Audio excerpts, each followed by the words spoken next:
Gen 5 at last. I'm pretty sure you guys have been waiting for me to do this for a while now, but I actually had this battle quite a while ago. I was gonna do round 1 of WoW's tournament for my first Gen 5 battle, but the guy kind of requested I didn't upload it because I guess he didn't want his team to be revealed. So I just have this one against ProTank1447. He's formerly the moving Mel Tank. Y'all should know him well. So I decided to lead up with Ferrothorn instead of my standard lead because I figured I just want my stealth rocks up ASAP. Leaves with Jirachi. I'm scared of his trick scarf, so I go into my scarf Gengar to take the trick, but he just goes for the U-turn. So yeah, whatever. So he does switch out because of the U-turn and goes into the Tentacruel. I'm just gonna stay in and go for the Thunderbolt, see if it wants to be a 2-hit KO, but of course it doesn't because Tentacruel's a beast and stuff. And he does go for the Scald. I'm like, you're gonna burn me, aren't you? And then he kind of does because I have terrible luck with Scald.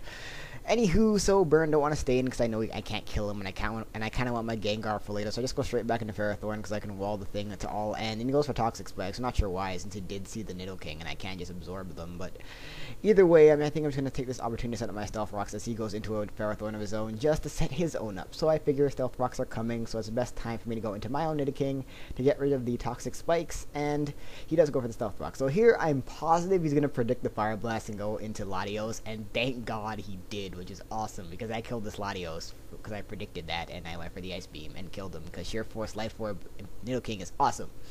So yes, that was awesome. I love that play. I was so proud of myself for predicting that well. So he goes into Jirachi. I'm not sure why. I'm pretty confident I can live any hit, so I'm just gonna stay in and go for the Fire Blast just in case he wanted to bait me into going for the Earth Power.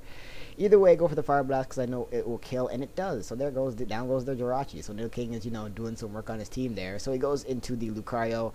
I just gonna stay in to see if he wants to set up on me, but he just goes for the safe extreme speed to take me out. And I do see the Life Orb, so I know stuff about it because it could have been like nasty plot and whatever. So I go into Zapdos because I know I can live pretty much anything it wants to do. I think I just go for the Heat Wave and I'll go for the Discharge because it can neutral everything on his team, and I kind of want to get some Paraxes going around. He ends up going into the Reuniclus, takes it decently, and now I'm just going to go for another one because I want to see if this thing is like Calm Mind or just the Life Orb one or Recover. End up getting a crit. Not sure if it really mattered.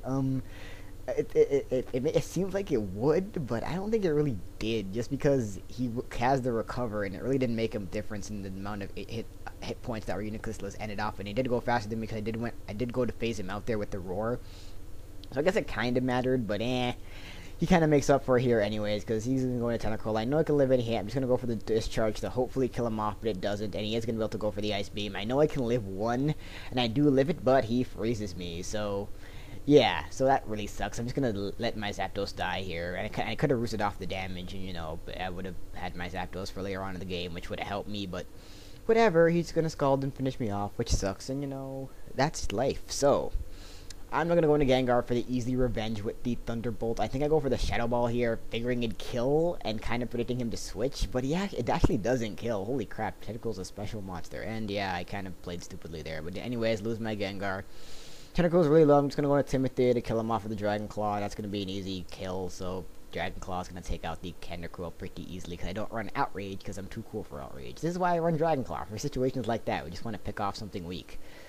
So he goes into the Ferrothorn. I'm just going to go... I think I'm scared of Fire Blast missing. Either way, I can just go into my Porygon 2 and just trace the Iron Barbs, and then if he wants to attack me with anything, he loses health, so that's cool for me, because Porygon 2 is awesome. I friggin' love Porygon 2 in this generation. God, it's so good. I love Trace.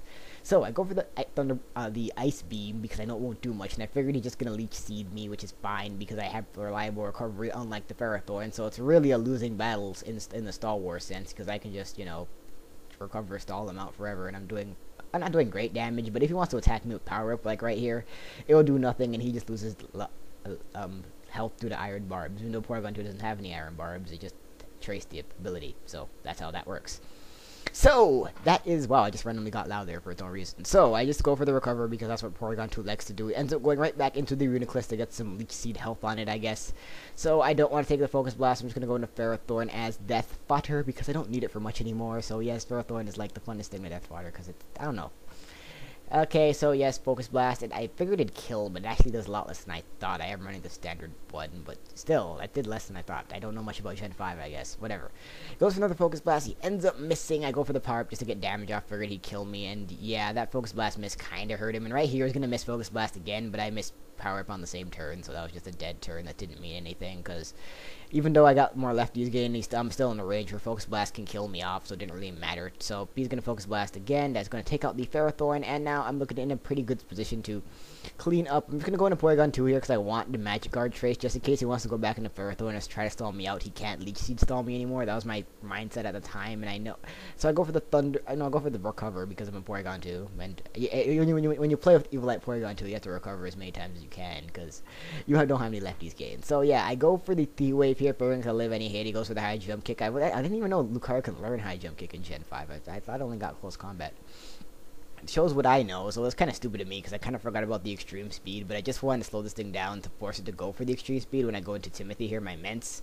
So I get that thing intimidated, and that's pretty nice. And he does get the Power Hacks here, which probably cost him the game because a -1 extreme speed would have taken me out, but it would have brought me to a point where I think Life Orb would have killed me before I killed the rest of his guys, because this is just going to be a mixed Ment sweep now because his last two are Reuniclus and Ferrothorn. Reuniclus dies to Draco Meteor, and Ferrothorn actually dies to a -2 Drake, a -2 Fire Blast, which I thought it was gonna live. Actually, I wasn't too confident that this was going to kill, but it actually does. So that is going to be a great game, Pro Tank. That was an awesome game. My first game that actually uploaded Gen 5. More Gen 5 battles to come. So yes, leveling stuff level 100, not that hard. And yeah, peace out, home.